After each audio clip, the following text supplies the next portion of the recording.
ئەمڕۆ سەردانی سێ زنجیرە مارکێتی بەریتانیامان کرد کە بە بۆنی مانگی ڕەمەزانی پیرۆزەوە داشکاندنیان کردووە.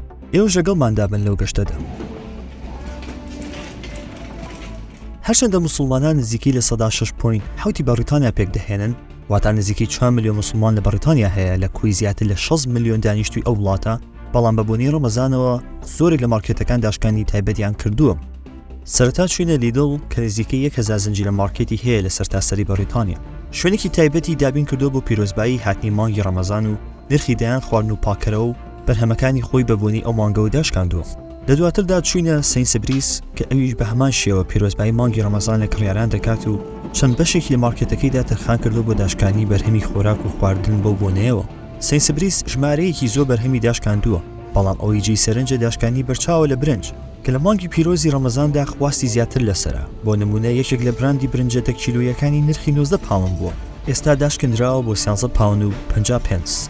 ئەو مارکێتەش زنجیرەیەکە کە نزیکی 1500 لقی لە سەرتاسەری بەریتانیا هەیە و لە هەموو لخەکانی ئەو داشکاند و تایبەتمەندی بۆ ڕەمەزان کردووە. لە کۆتاییدا چوینە تێسکۆ کە بە شێوەیەکی بەرچاو نرخی بەشێک لە خواردن و بەرهەمەکانی بە بۆنی ڕەمەزانەوە داشکاندووە و ڕەفەی تایبەت بە ڕەمەزانی جیا کردوێتەوە و پیرۆزبایی لە موسڵمانان دەکات.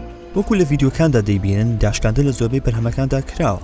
بۆ نمونە برنجێکی بەسمەتی 10 کیلۆیی کە پێشتر نرخەکەی 22 پاوند و 50 پێنس بووە، بە بۆنی ڕەمەزانەوە نرخەکەیان داشکاندووە بۆ 15 پاوند. تێسکۆ زیاتر لە 2500 مارکێتی لە سەرتاسەری بەریتانیا هەیە. لەگەڵ ئەو بەرهەمانی ئەمڕۆ کڕیمن ئەم برنجە بەسمەتیەشم لەگەڵ خۆمدا بردووە کە بە بۆنی ڕەمەزانەوە نرخەکەی داشکێنراوە. هیوادارم ئێوەش کاتێکی خۆشتان لەگەڵ ئەم ڤڵۆگە بەسەر بردبێت.